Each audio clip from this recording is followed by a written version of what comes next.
Tommy, how you doing? Obviously a good day here for the NFL, for the Buffalo Bills, and really for everyone with this news out of Cincinnati. Where do you sort of stand on the possibility of this game being played now? It certainly seems like it's a lot higher. Yeah, it seems like it's higher. I think that as the week has gone on, the reality of the industry of the NFL and the realization that while everyone wants to do exactly what is right for Damar Hamlin and his family and be respectful of the situation, it was probably going to trend towards being played anyway, whether it be Sunday or Monday, because precedent is set any number of times, sadly, in the NFL, with players being carted off or in disrepair in so many different ways. So I think we look at this situation and it was going to trend that way. This makes it so much easier now, obviously, easier being a relative term, for the league to move ahead and the Bills to move ahead and the Patriots to move ahead, which is what we heard a lot from their players within the last hour. Tom, seeing some reports out there that the league is mulling these different situations about possibly adding an 8th seed to the playoffs, or maybe letting the top seed in the AFC make the call about the bye week. Is there any scenario going forward that you feel like makes the best sense for these teams?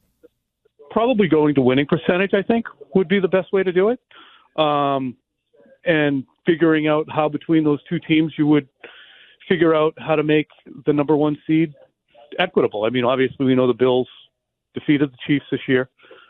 So we're in a situation. I'm sorry, it's really friggin' noisy here. Where are you, Duncan? I'm in the media room. Oh, okay. And you got Butch Stearns, we got cameramen cruising by, and I'm trying to find a good spot. You're good. You're good, buddy. All right, here I go. I'm going to sit down in this little foyer here, and then somebody's going to come in. What's the best way to do it? I thought Mike Florio's idea of saying, okay, if Kansas City wins, they then become the odds-on number 1 seed. So that means that Buffalo, regardless of Sunday's outcome, would be the number 2 seed based on winning percentage. If there's a way to perhaps figure that they can play a game if it arises at a neutral site, then perfect. Then you have your yeah. Oh, I'm so sorry. I love the atmosphere. Sounded like you just tripped someone. So now I'm going to go outside. Okay. I really apologize. That's no, all right. You're good, so I Tom. think that would like be the most equitable way to do it. You're the feet on the street. I know. You I feel like got we're it. on like a tour of Foxborough right now. So that would be the most equitable way to do it. Figure out a way perhaps to have a neutral site game if the two teams advance to the AFC Championship. As we've seen already today, the NFL and NFLPA actually will have a conference at 4 o'clock, an update briefing in which we will most likely learn that the Cincinnati and Buffalo game will not be made up. So that leaves you in the situation where Buffalo will finish, if the Chiefs win, behind Kansas City, even though they've beaten them. So what's the fair way to do it, or the least unfair way? Maybe to play that AFC Championship game, if it does arise, at a neutral site. How do you work out the bye week? Is there a way to do that fairly? The bye week for the top time. I mean, do you even have 2 buys? Yeah, do you even do that the same way? I would say you just leave it as it is. There was the other concern put forward that Adam Schefter, I believe, offered that would give the teams the opportunity to almost pick one or the other. Yeah. Between Kansas City and Buffalo. So, but I'm not as attuned to what's going on there. At the league level, it's so hypothetical right now. I'm more probably attuned to, kind of characterizing what's going on with the Patriots and how they're approaching things based upon the guys we've spoken with. Yeah, focusing back in on the Patriots. We've seen some of the media availabilities from the players now that they are making themselves available today, and of course Bill this morning. Is it back to business as usual down there in terms of preparing for the game on Sunday? Is there any kind of, strange mood there given everything? I think there is a strange mood, and I think it's a mood that we all portray as well when we're speaking publicly about this, Meg and Christian. When we discuss things on the air, in front of folks, on television, when we write, we want to make sure that we are projecting the right level of empathy, sympathy, and concern for Damar Hamlin, for the Bills, for the Patriots, for all of these athletes who are going to go through this.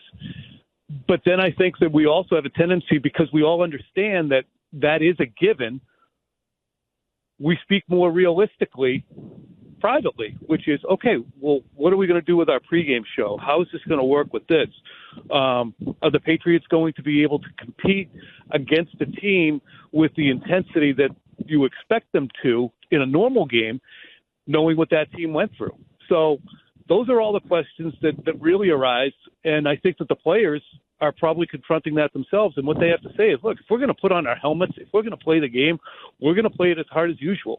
And they are 23 to 27 to 28 years old, with some of the outliers like McCourty and Slater being older. There is an invincibility, and there is a long ago, for the majority, I would say, realization that these are the risks they take and incur.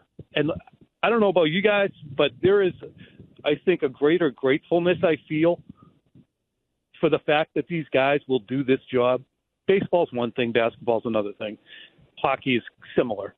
But with football, the number of collisions and the sacrifices that these guys have to physically make and the courage that it takes to walk out there and do that, and I can make money off of talking about it, you'd be crazy to not express just a little bit of gratitude for the fact that they'll take those risks for our entertainment. Yeah, no, I completely agree. I thought one thing that was very interesting from Bill's presser this morning was talking about Troy Brown and Jerod Mayo. I know you're very close to Mayo in particular on that staff. I mean, were you surprised by a little bit of the humility that Bill showed there in saying, hey, he's a guy like us, obviously, who has never thrown the pads on and gone out on the field at the NFL level. So it's so valuable having guys like Mayo and like Brown on the staff to be able to, you know, connect in a different way with the players through a situation like this. I was not surprised, just because there's times when Bill does allude to, look, there's only so much I can tell a player about what they're experiencing on the field and teach it. I do appreciate the players on my staff generally be talking about Mayo in this instance, I think, who can say, well, this is the way it's actually going to look when you're on the field, and this is what you're going to see and feel. And Bill has been open about, I can't speak to that. I don't know what it's like. So I think he's always really good about being honest and open about his shortcomings in terms of experience relative to things. And, you know, we look back at Bill's quote-unquote record as a coach, and I worked with Ted Johnson, and I know Ted Johnson had obviously his situation in 2005 where he felt, or was, you know, kind of pressed back onto the field while still suffering concussion symptoms, and then was concussed during a practice. And I'm sure that Bill regrets that greatly to this day. And it was probably a learning experience that sadly came at the health and expense of Ted Johnson. But I think he's a different guy now than he was 17 or 18 years ago, as anyone is. And he looks at this with a much more, I don't know, measured is the right word, or introspective way of approaching it that the NFL and all professional sports exhibit in 2023, as opposed to the way they did 15 or 20 years ago. With that being said, Tommy, there's a couple of guys who are coming off of the injury report and who were at practice today who had concussions last week. Jonnu Smith, Marcus Jones.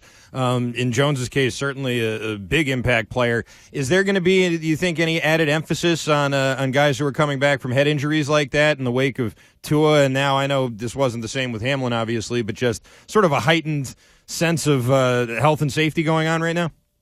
Yeah, I think it's a great question, because guys have to be more cognizant, and their families do too. Devin spoke about that. David Andrews spoke about that. You know, I think anybody who's been a parent and has watched their kids compete in anything understands that you feel a weird and helpless just sentiment as the kid's on the field. And these folks who, you know, David Andrews' wife watching this, there's a feeling that those people are going to project as you leave for work that day about, I hope you come home safe, which is the same thing that, you know, first responders and so many other industries experience as well. But that being the case, this is, again, it's an entertainment product. How do you measure the level of entertainment that you give when your family's looking at it. So, yeah, I definitely think that's a constant concern that's highlighted this week. Tom, assuming the game happens on Sunday as scheduled, you wrote earlier this week, the Patriots are flawed, but why not root for a miracle? So in a realistic way, because this defense is a good defense and the rest of the team is what they are, how do they, I guess, turn Josh Allen into Jerod Goff on Sunday? How do they actually realistically pull out a win? Well, that's the thing. It's hope against hope because there's not a single player that they have triumphed over at the quarterback position that anyone will call a top 10 player, Goff included. So how are they going to get Josh Allen to be complicit in undoing the Bills that day? And that's why I kind of harken back to, hey, it's 1997 and 1998 before the Patriots had won a Super Bowl. And, Drew Bledsoe was the quarterback for a 7-6 loss at Pittsburgh in Three Rivers Stadium. But you didn't go into that playoff saying, they're screwed, they're going to lose. Wait till they get to Denver. Denver will eat them alive with Elway. You just said, you never know. You never know. You might have some hope. Same thing the next year. They're in Jacksonville, and Zolak's playing quarterback. And you're like, they're screwed. They're never going to win this game. And then they start to put some stuff together, and Zolak's having a good day. You're like, they might pull this off, and then you never know. So there's a different level of expectation here now. We've seen good football and seen good teams, and it's not as much, hey, we could have a Cinderella story here, as much as it is people are kind of mad at the team for being as inept as it is on occasion. So I'm just trying to say, hey, roll it back. If they win, they're in. Have some fun. Follow them. Shelve your being pissed at their performances and enjoy it. All right, Tommy Curran, we'll end it on that high optimistic note right there. Thanks so much for the time today. Sorry for the chaos early on. Don't worry about it. We love it. It's atmospheric. Yeah, it was great. Thanks so much.